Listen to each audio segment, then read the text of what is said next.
My name is Steve Tice. I'm the chairman of orthopedic surgery at University of Alabama, Birmingham, and I am the champion of the Brighton Pillar, and this is the tribute video for Dr. Brighton.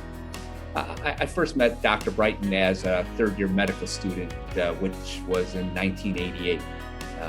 At the time, my family had some remote connections to Dr. Brighton through Valparaiso University, where he did his undergraduate work. And as a third-year medical student, I was in the process of trying to decide what specialty I wanted to go into. And knowing Dr. Brighton's reputation in the field of orthopedic surgery, I wrote him a letter asking if I could do an away rotation at University of Pennsylvania, and he graciously accepted. And that was really where our relationship started. One of the things I remember about Dr. Brighton then and now is that he really was a passionate clinician scientist. I think Dr. Brighton was one of the first clinicians that really took a broad interest in basic science, and he passed that on not only to his trainees, but to his faculty.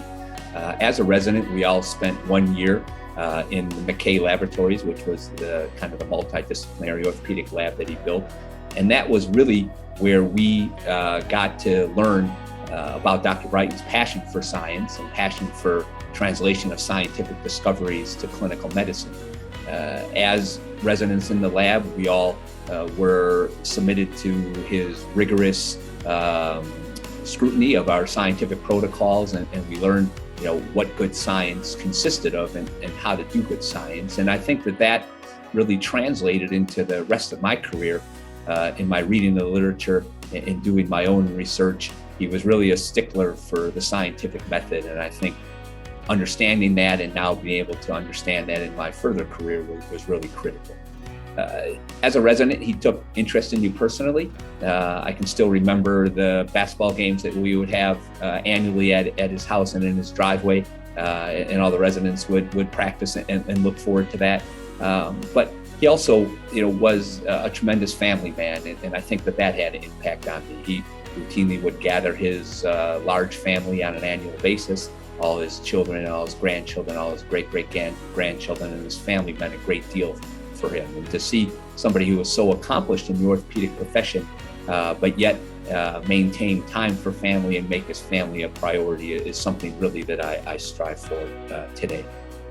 The reason why I believe Dr. Brighton is a pillar of the orthopedic profession is that he was a tremendous leader, first of all. He was chairman of the department at the University of Pennsylvania for over 16 years. He made that a nationally prominent department, again, that was focused on scientific discovery and scientific method. In addition to being a leader at the University of Pennsylvania, he also was the editor-in-chief of Clinical Orthopedics and Related Research, or CORE, for 10 years. And there he also made it his mission to make sure that basic science discoveries were translated into the literature and available for the general orthopedic population to read. As a clinician scientist, I think he was one of the people that really affirmed that model and inspired many of his residents and faculty to follow along in the same footsteps.